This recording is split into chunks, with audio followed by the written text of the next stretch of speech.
It's going to be a bad show. So if people are already having a bad day, as I'm sure they are with the snow falling all across New England, they better just turn this off right now, because it's not going to be a bad show. We just have bad news. Unfortunate news. It's going to be a great show.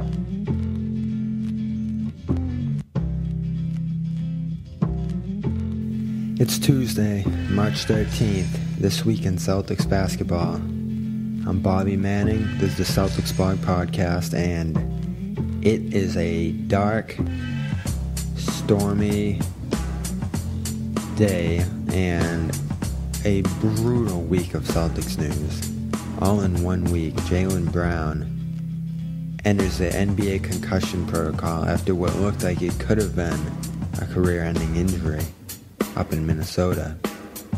And it did not get any better from there, all in the course of 2 days heading out of this weekend. Kyrie Irving leaves a game with left knee soreness, described as tendinitis. His status going forward is uncertain as the Celtics return to the court Wednesday against the Wizards. Daniel Theis' fate is certain. After banging knees in the end of the Indiana loss, hobbling around after the game, he has a torn meniscus and his season is over. His fantastic season. And Marcus Smart narrowly missed having his season ended out in Los Angeles, punching a picture frame. We will see what his season has in store. Had just reached plus 54, 20.7 rebound, 8 assists game with 4 steals against the Pacers, in which he dove for a loose ball in the third quarter that may have torn a tendon in his right hand. We'll be awaiting more news on him. There's conflicting reports out there. Shams Scolaria, right? He says it's a torn tendon. Mark Murphy came out and refuted that. Celtics don't know. We're going to learn more in the next few days. Who we are going to try to learn from today is NBC Sports Boston sideline reporter Abby Chin, who was at Celtics media availability today, and Brad Stevens only had time to discuss one player in a day where he has 3 players on the mend, not to mention Al Horford, who has gone under the weather. Who's going to play Wednesday against Washington on national TV? Gershon Yabusele, he's been recalled. It's a scary time. There's plenty of games left. The Celtics' magic number to clinch the 2 seed in the East is 9, but they're running out of time to catch the Raptors, who they do have a game coming up against.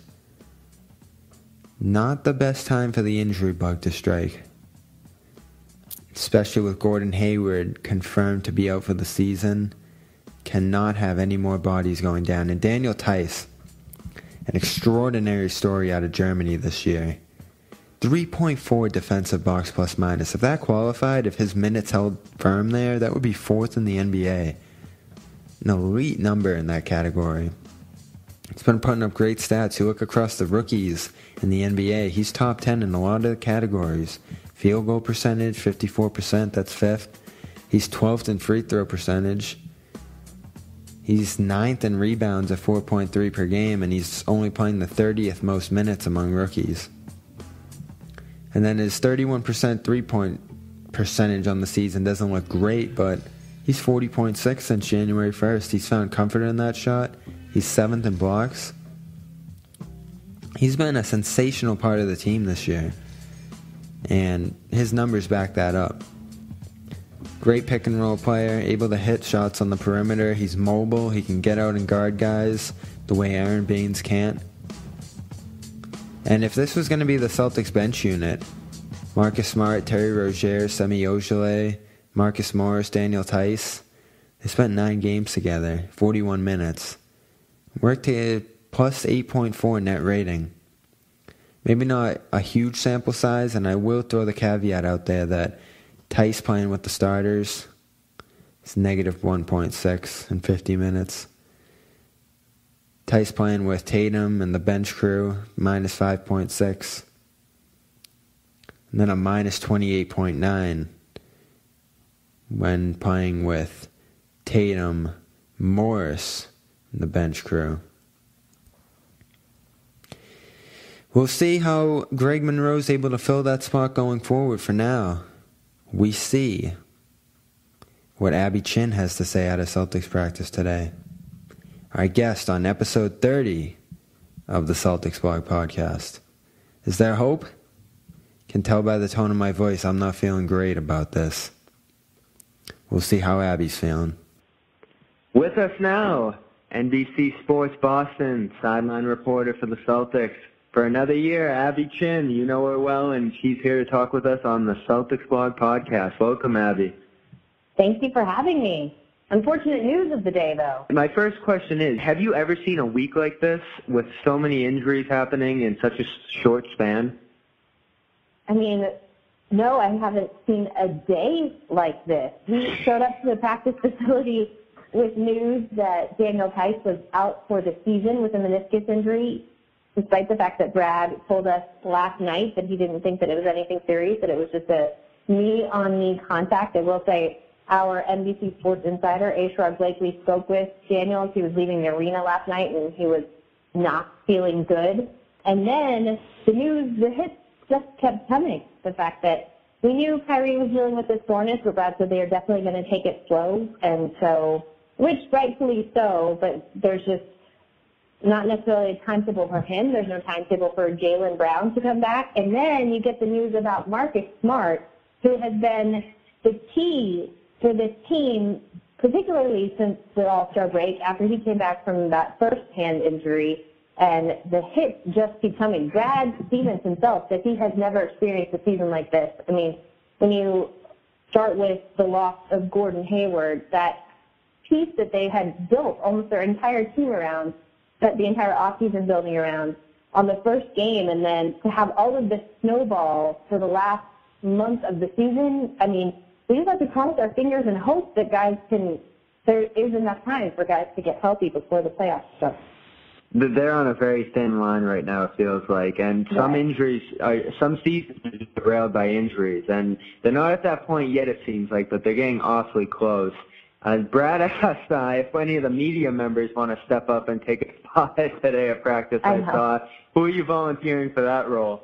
How frightening is that? I think Jay King of Mass Live plays in a men's league once a week. I know with maybe some of the assistant coaches, so he's probably the most ready. But I can tell you, Gal is ready to go at any moment. You call his number, he's ready to go. I'm waiting on a Scal versus Jay one-on-one. I actually played Jay one-on-one last summer. I'll give his shot approval, not his stamina. His conditioning is not where it needs to be from the team right now. I think that's a good assessment. That's a good scouting report on Jay. So you just got to run him around a little bit, and he's done. Yeah, he needs a little work on the treadmill, not so much on the three-point line, which Brad will take, I guess. Much less fun to work on, though. That's the problem.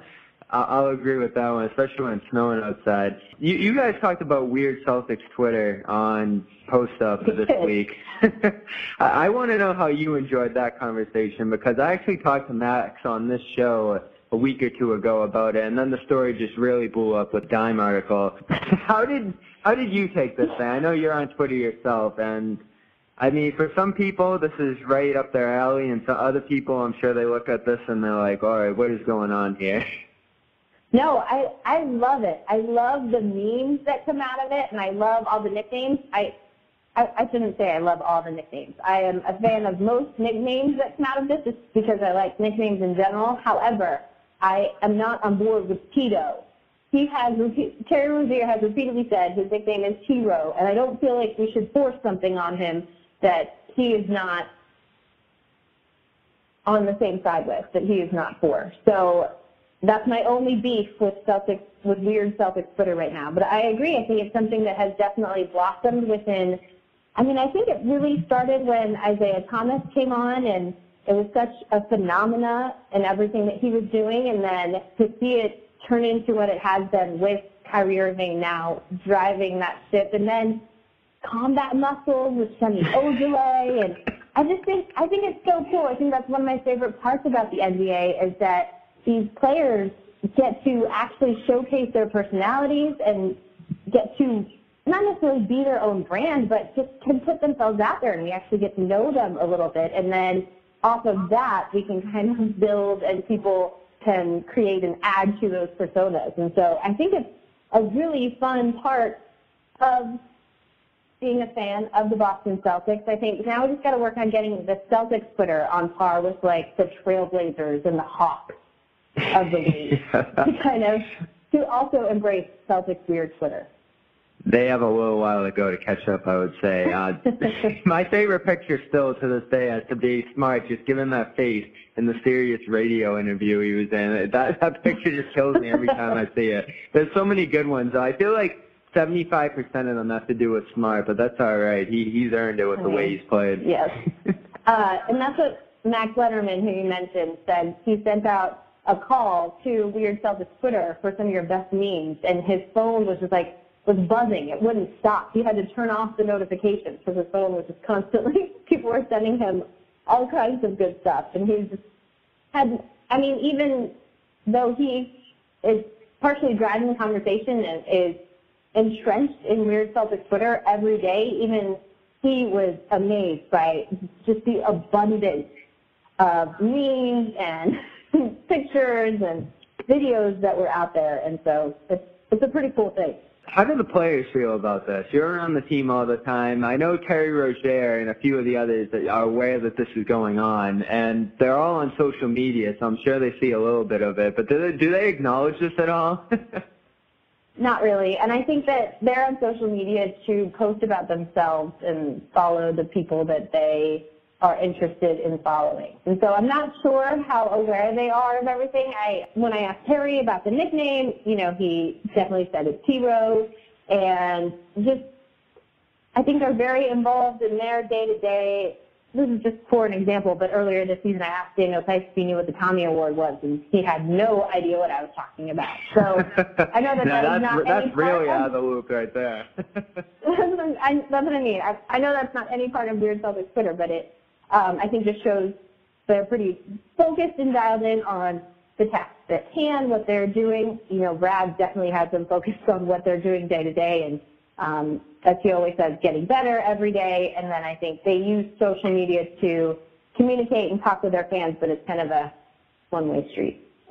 Brad kind of feels like the only one who's meme-proof out of all of them, to be honest. What are you talking about? Mad Brad? Oh, that's right. He has some faces. When he actually does show emotion, I feel like Celtics Twitter is pretty good about capturing that and making the most of it, because you don't get those opportunities very often. I forgot about Mad Brad. Mad Brad was the real deal. That's why you're on the sideline, Abby. You're on top of it all. And we have a lot to be on top of today. There are about 6-7 injuries I could address here. I think we're only really going to have time to dig into 3 completely, and I mean, take your pick. Kyrie Irving is what I want to start off with. Sad. I should not, because this is not good. And the Kyrie Irving situation kind of scares me a little bit, because there seems to be a lot of uncertainty here. They say the broken patella that he suffered in 2015 is going to require surgery one day. And then there was the article that he threatened Cleveland with surgery if they weren't going to trade him. And it kind of felt like after all that fallout came that this was just going to be something that wasn't going to affect him within the context of this season. But he has missed strings of games with lower leg injuries, now a knee injury. He missed the Pacers game yesterday, or 2 days ago now, rather. Second half, yeah. Yeah. What led him to be taken out of that game?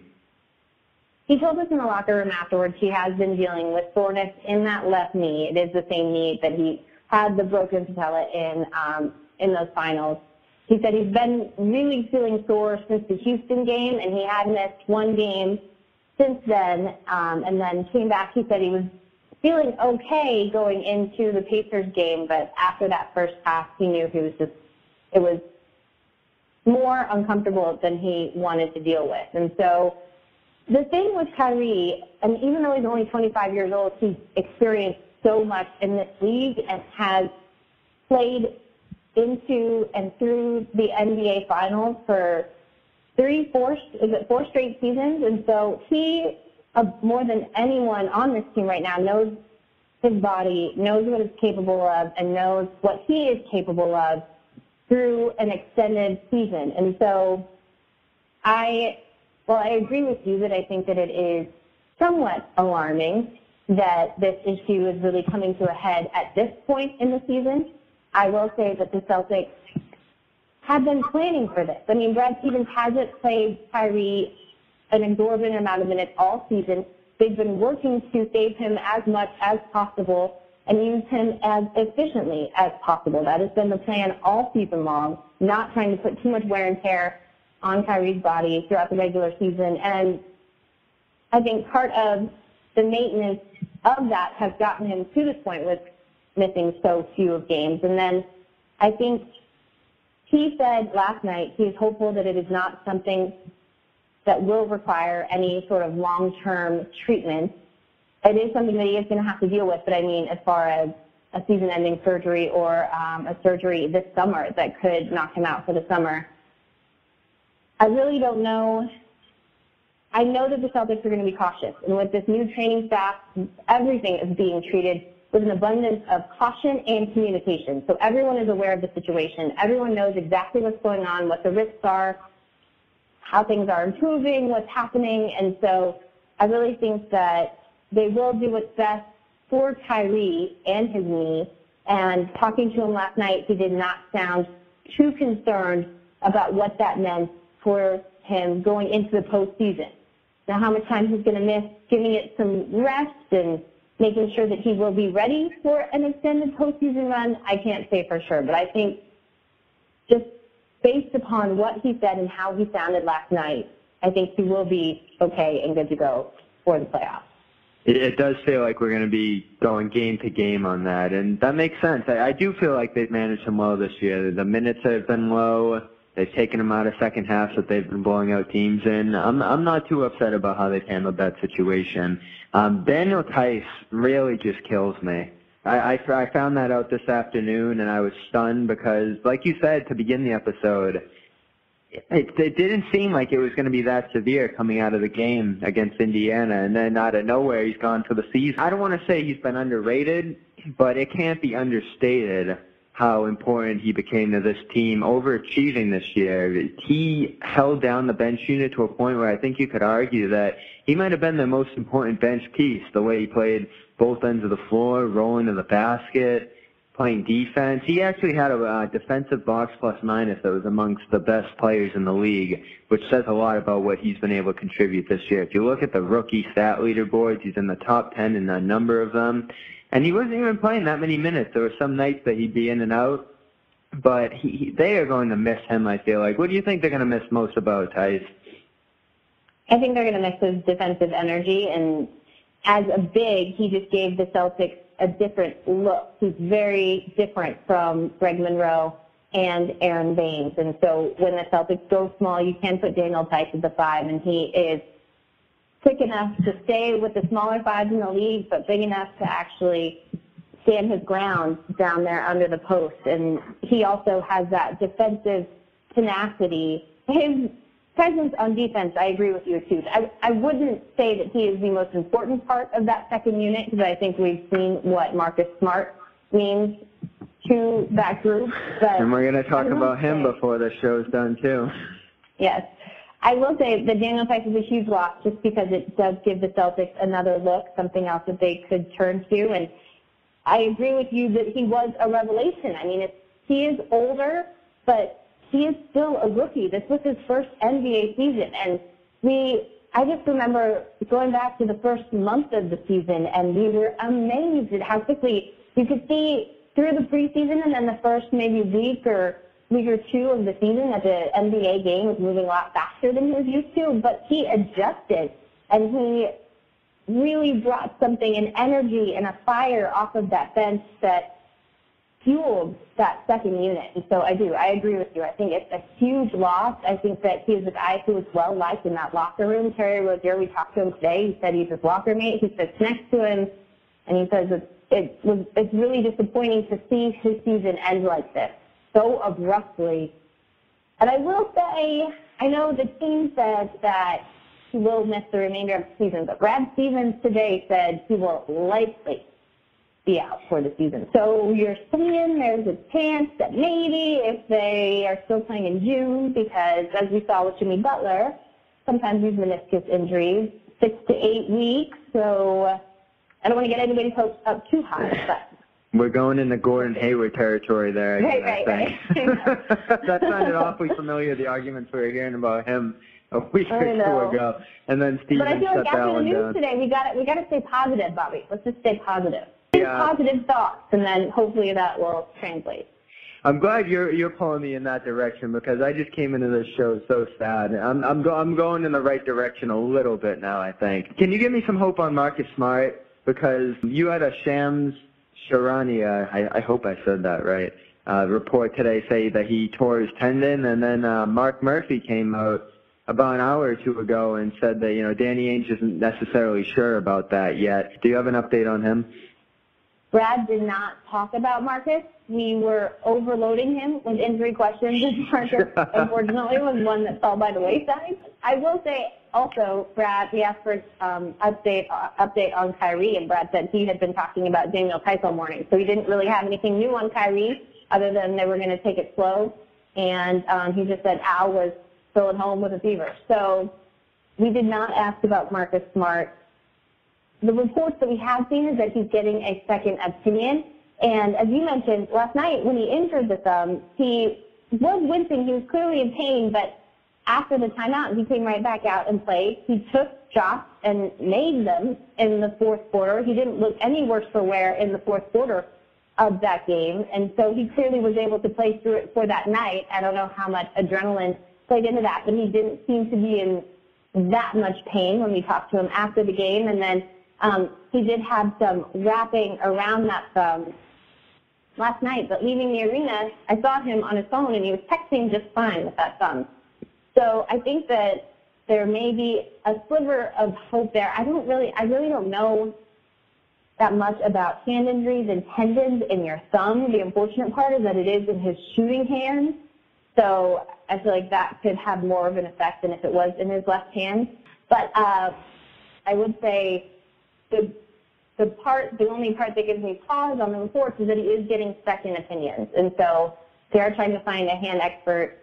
I think the overarching thing that I have thought about with the Kyrie news and just with everything happening is I feel like there is this cloud of Isaiah Thomas who, dealing with that hip injury last year, has said that if he had all of the information that he had this summer, that he might not have played on it. And so I think that everyone's working with an abundance of caution and understanding that what's best for the players in the long run is really what's most important, not only for them, but also I think for this team and for the future of this team. But it's so bright right now. It actually was the same hand, so that's interesting. We got that confirmed. I was going to say, if he's going to find something, he's probably going to do it with his strong hand. Yeah. But it's not, that was on the top outside of his hand. It was not his thumb. So it's different. I don't think it's a re-injury. Actually, they're separate. We're going to wait and see on these injuries. Hopefully it does. Yes, exactly. And that's the thing. We're doing this, but we are still missing so much information. And they're off tomorrow with the snowstorm, so we might not know anything more until Wednesday either. Was Jaylen Brown around at practice today? No, he was not. Brad said they still are they're trying to keep him home as much as possible. Talking to Brad yesterday before the game, he said it was Jaylen's best day yet, but he still definitely had a headache and was still very sore, understandably, all over his body. And so Brad said he doesn't expect Jaylen to even begin to kind of work his way back through that NBA concussion protocol until the start of next week. I never got your reaction to that play. What was your vantage point on the play that he was injured on, and what was your first reaction to that? I was actually in Burlington in our studio watching it with Gal and Shanae Agul-McKay and Max Letterman. It was frightening, and you could see it, the fear in all the players' eyes, and I think that's the scariest part. That's something I was in the arena on opening night for Gordon Hayward's injury, and just the deafening silence after that happened. something that I will never forget. And you saw that shock and awe on the player's face, and I feel like you saw that again with Jaylen, just the overwhelming concern and no one really wanting to do anything, react too much. And it was just, I think that's really the scariest part, because when it is something like that, it is something that can happen to anyone at any moment. Jaylen just did not get a good grip on the ribs. His hands were clearly sweaty, and he just slipped off, and his momentum carried him, and it was frightening. I am someone who doesn't like to watch injuries over and over again. I have seen Gordon Hayward's injury once, and I never want to see it again. And so the fact that TNT kept replaying it, I had to turn away. I had to stop watching, and I will be okay if we never have to see it again. Absolutely. I remember the deafening silence as well. And the excitement for that opening night game combined with that, it just was the perfect mix of emotions, good and bad, in that moment. This season's been insane. This has been one of the more interesting Celtics seasons we have. We're reaching the end of it at this point. What for you has been the most memorable moment or portion of the season so far? Unfortunately, it is probably opening night and the Gordon Hayward injury, and just not only did the air go out in the arena that night, it felt like the air went out in the season. And then I will also take with me that 16-game win streak that came just a few nights after, that started a few nights after that, and how this team came together. I think that's what stuck out to me. And I was talking, we actually had it's called a playoff media day, where we bring the players in and try to get new video and new sound for the playoff games. And talking to the players today, it was a question I had, because they had this roster, if you remember, that's all we were talking about. They returned 4 people from last year's team that made it all the way to the Eastern Conference Finals, but somehow this team and this group has gelled quickly, and they still continue to play for each other, and shows me that that's what Celtics basketball is. That's kind of what Brad instilled in everyone that plays for him, and it has amazed me how quickly these guys have come together, how much they do want to play for one another and do have one common goal and are willing to do whatever it takes to get there, which I think, as you've been saying, is what makes today so hard, because you don't want to see those guys go down. They don't want to see those guys go down. And we have seen people step up, and Scal tells us that all the time, is that someone's injury is another man's opportunity, but it just... We're going to see him now. Sean! Yes, that's what Brad said. He was on a plane. He is here. He got in tonight. He will be here ready to go on Wednesday night. And Wednesday night will be an ESPN game, but we will look for Abby Chin the next time she is. You can still watch it on NBC Sports Boston. Really? We're doing the double coverage. That's exciting. Yes. I'm back in Boston now, too, so I finally get to see the local coverage, which is what you want to be with, NBC Sports Boston and the whole crew over there. Who doesn't want to hear from Tommy? Yeah, you can't miss that. And it was great to see Tommy back the other night. It's been tough without him. I know. We've been dealing with his injuries, too. Yeah, it's no tough. one is immune from the injury bug right now. It's definitely March, the dog days, and we're facing a storm as well, so thanks for everyone who was with us today, staying home in the snow. Abby Chin, thanks for being with us as well. It was great to finally speak with you. I've been watching you for years. This is the first time I've ever actually spoken to you, so I was very excited and nervous about this. No reason to be nervous, but thank you for having me. Hopefully next time we'll have a little better news to talk about. Absolutely. So for Abby Chin, for Bobby Manning, for CLNS Media and Celtics Blog, we will talk to you next week. That is episode number 30. We're 30 deep on the Celtics podcast, or Celtics Blog podcast. So we'll see you next week, and that is it. Good night, everyone.